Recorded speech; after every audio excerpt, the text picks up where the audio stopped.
Hai, kembali lagi kepada saya Glenn Anderson.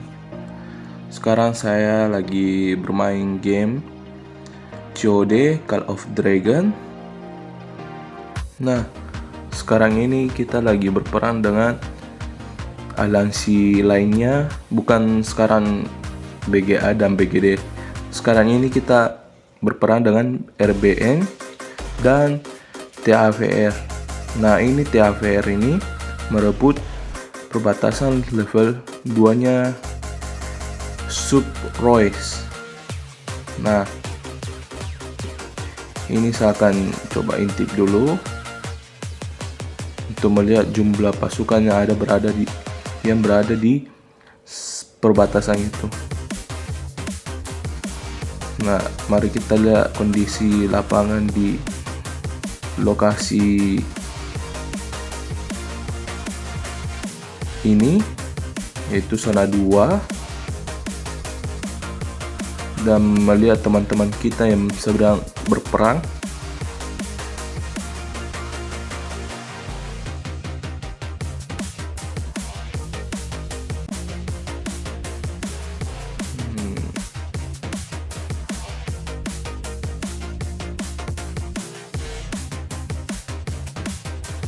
Sepertinya ada pertarungan antara Fear atau teman aliansi kita yang biasa kita sebut Fear. Saya yakin sih kalau Fear bakalan kalah dengan ini anggota TAVR yang dia lawan ini, karena pasukannya dia bawa sedikit. Nah, mari kita lihat tim sebelah yang dikeroyok. Ya, walaupun dikeroyok, dia bisa melawan begitu banyak pasukan. Ya, walaupun kalah sih, ya jadi hantu, kasihan.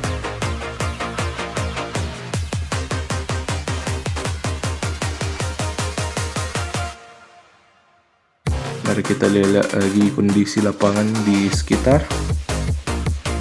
Wah, banyak sekali hantunya.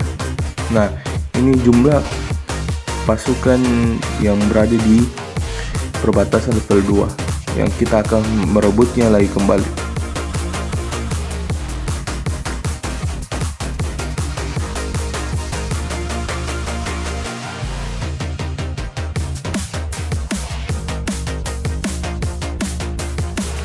Nah, ini kita lagi menghancurkan benteng aliansi musuh dan sekalian bertahan di samping pembangun atau penghancur. Nah, kita lihat dulu beberapa chat dari tim Royx. Nah, di sini kita berperang karena tim BGA tidak mau bernegosiasi dengan kita. Makanya kita dari tim Royx ingin menghancurkan wilayah-wilayah lain. Salah satunya wilayah yang berada di zona 2 ini. Nah, zona 2 ini dipegang oleh RBN sama TAVR. Tetapi karena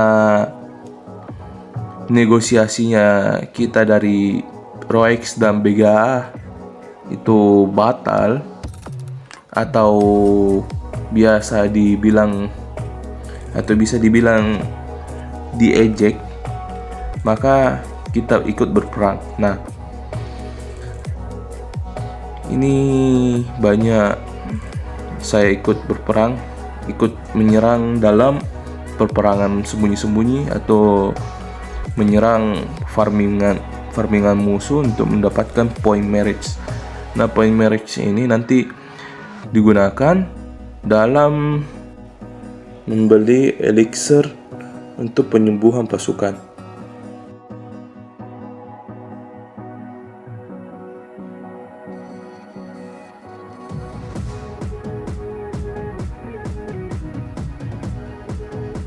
Ya, sepertinya teman kita dari Roex pindah ke BGA, dan ini ada chat sultannya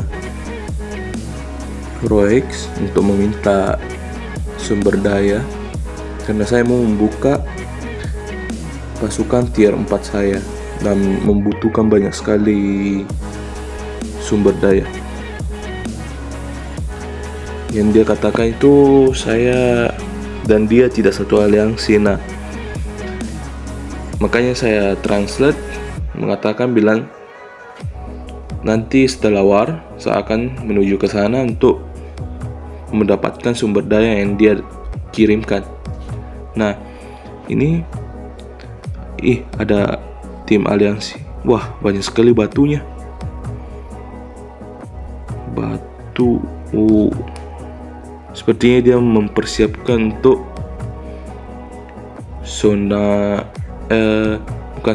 season 2 nanti. Dia tunggu sepertinya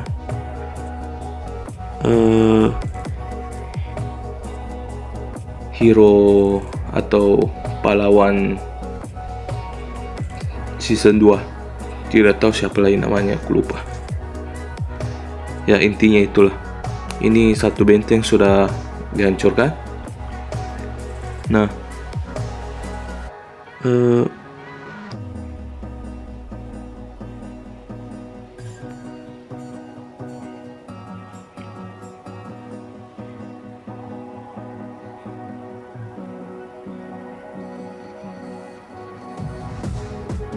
kita beri semangat dulu untuk tim kita.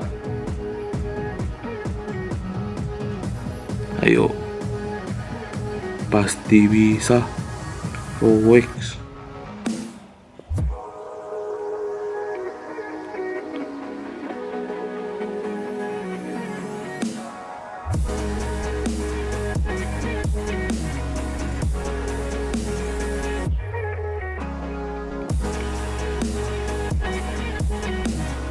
Nah, sambil menunggu, mari kita membahas dulu mengenai tentang Call of Dragon ini. Call of Dragon ini sangat menarik untuk dimaini oleh teman-teman tongkrongan, apalagi yang suka mabar dan memiliki banyak teman.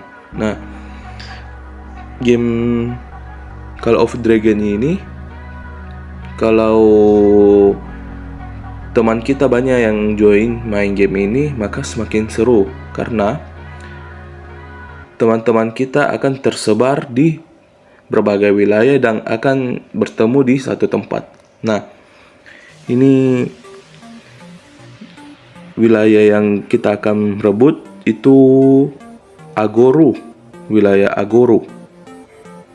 Ya. Ini wilayah zona 2 yang dikuasai oleh RBN dan TAVR. Nah, di sini Call of Dragon ini memudahkan playernya yang berasal dari berbeda negara atau tidak sama negara, kewarganegaranya tidak sama, itu kita bisa tahu apa yang mereka ucapkan karena ada sistem translate dari Call of Dragon. Wah, sepertinya ada yang serang kota. Nah, untuk penyerangan kota ini saya menyarankan untuk tidak dilakukan karena pertama itu keuntungannya bisa mendapatkan sumber daya, tetapi kekurangannya itu pasukan yang Anda pakai untuk menyerang itu ada beberapa yang mati dan tidak dapat disembuhkan oleh rumah sakit. Nah, seperti saya ini, jika chat menggunakan translate dan dapat memudahkan saya berkomunikasi dengan player lain. Nah, ini saya akan ikut menyerang di zona 2 ini itu dengan menggunakan pasukan terbang. Nah, pasukan terbangku ini masih rendah karena baru 62.000 pasukan.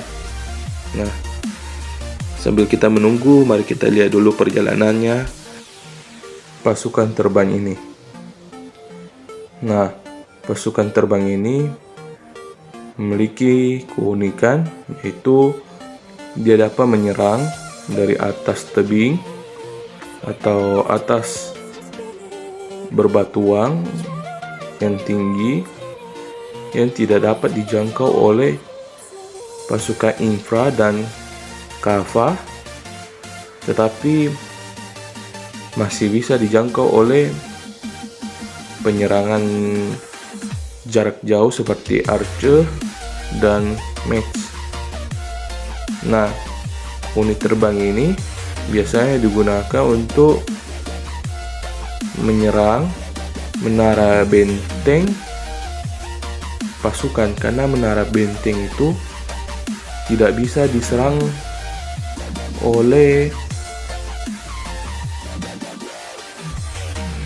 player-player karena pasukan yang ada di dalam menara aliansi itu sangat tinggi dan hanya bisa dijangkau oleh unit terbang saja. Nah, di sini saya akan mengincar TAVR ini. Nah, teman saya kayaknya sepertinya sudah bergabung di sana.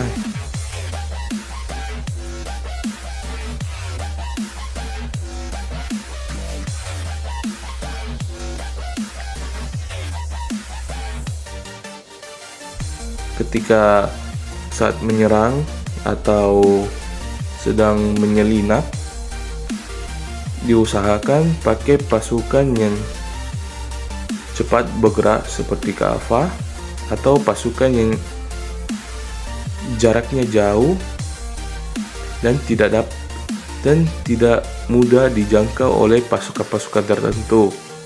Nah, seperti pasukan terbang ini. Nah, lanjut kita ke belakang pas level 2. Nah, di sini saya potong videonya karena jaringan saya jelek dan mati. Nah, ini saya menyerang para builder atau pekerja dari player lain untuk mendapatkan poin marriage. Nah, di sini saya dipantau oleh musuh. Pasti secara otomatis mereka tahu pasukan saya ini sedikit dan mudah dikalahkan. Nah, ini beberapa musuh mulai berdatangan untuk menyerang saya. Nah, sepertinya ada lagi yang datang menyerang saya karena ada tanda di